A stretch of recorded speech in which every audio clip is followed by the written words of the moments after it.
तपाईँको यतिको त अपरेसन त्यसको साइडमा तपाईँको आइतबारदेखि त बुधबार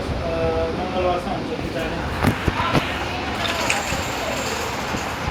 एक गति त हुँदैन सर हुँदैन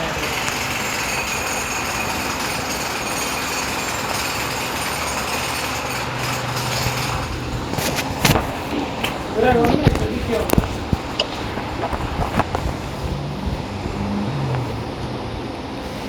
त्यो चाहिँ झ्याउ नै तर अब यो पासमा गर्दा समस्या भएन पासमा गएर गाह्रो हुन्छ एकचोटि अफिसमा कुरा गर्नु न त्यस्तो भयो म काम जानु पऱ्यो भन्नुहोस् अरू काम भएन यसो गाह्रो हुन्छ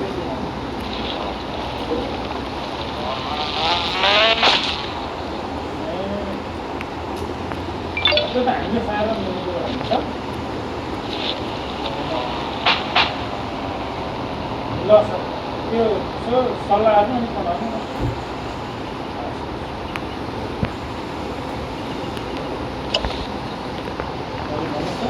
हजुर म मलेसियाको लागि बोलाउन त केही भन्नुभएको छैन उता काम सकाएर आउनु भन्नुभएको छ होइन यहाँ अनि अब ओरिएन्टेसन क्लासमा नि बस्नुपर्छ भनेर भन्दै हुनुहुन्थ्यो फेरि 3 दिनको लागि त्यही त नि अब उहाँको कल्चरहरू अनि त्यहाँको लहरूको बारेमा बुझाउला अनि जस्तो कम्पनीको बारेमा पढ्नुपर्ने होला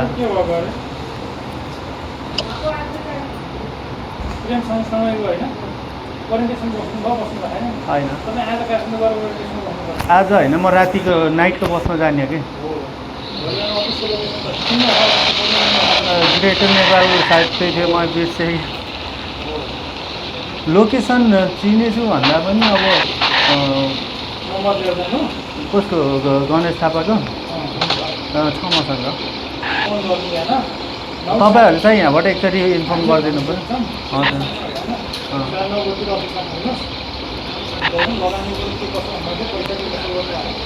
पैसा अब तपाईँहरूलाई मैले सोधिरहेँ है भन्दै भन्नुहुन्न तपाईँहरू मैले कतै नि बुझाएको होइन मैले पहिला भनेको यता फोन गरेको फोन के अरे पैसा हालिदिन्छु अकाउन्ट नम्बर दिनु भने है अनि यहाँबाट के भन्नुभयो उतै काठमाडौँमै हेड अफिसमै तपाईँले पे गर्दा हुन्छ भनेर भन्नुभयो होइन अनि मैले त्यो दिन त्यो गणेश सरलाई चाहिँ फोन हाने उठाउनु भएन मेसेज गरेर रिप्लाई गर्नु भएन होइन अनि पछि फेरि मैले 2 दिनपछि फेरि फोन गरेको होइन त त्यो पैसाको कारोबार चाहिँ उतै पोखरा गर्नुपर्छ पहिला त भन्न त 3 भन्नुभएको के अरे अब त्यसमा पनि 2500 हुन्छ स्यालेरी भनेर भन्नुभएको थियो अहिले कन्ट्र्याक्ट पेपर लिएर आउने बेलामा 1700 छ बेसिक स्यालेरी त्यहाँ 12 घन्टाको छ कि कन्ट्र्याक्ट पेपरमा मैले सबै पढाएँ हो हजुर 12 घन्टा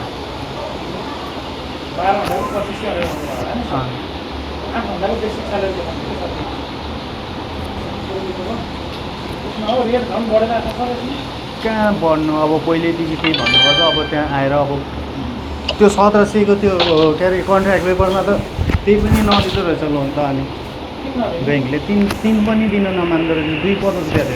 थियो हजुर मैले 50 बाहिरबाट खोजेँ हो नि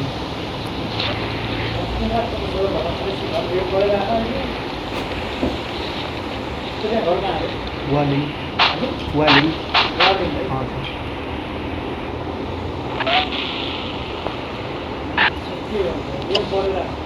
अब तपाईँहरूले जाने बेला अप्लाई गर्ने बेलामा एउटा भन्नुहुन्छ अनि जाने बेलामा एउटा भन्नुहुन्छ न बिचमा कुरा गर्न खोज्दाखेरि न कुरा गर्नुहुन्छ मैले म्याडमलाई पनि सोधेको सरसँग कसले त्यही 3 भन्नुभयो हो राजु हस्के अनि अस्ति भर्खरै पनि मैले सोधेँ हो सरसँग कुरा गर्नु नि त कति हो पैसाको बारेमा कुरा गरेर मलाई इन्फर्म गर्नु न भनेको अब सरसँग कुरै भएन कुरै भएन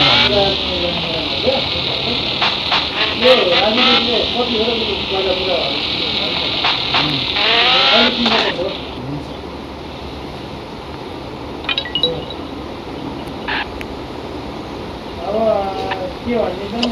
मैले किन्दाखेरि मात्रै लोन निकालेर आएको होइन त्यसरी त फाइदै भएन कामै भएन खाँदा भयो सक्यो हेर त्यो प्याकेटै सक्यो त रेत्तै छ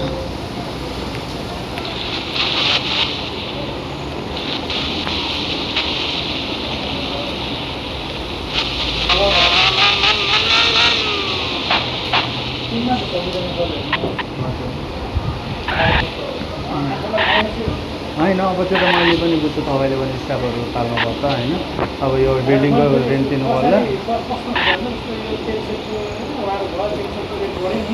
तेल त अहिले घटिरहेछ रेटहरू त अब होइन हजुर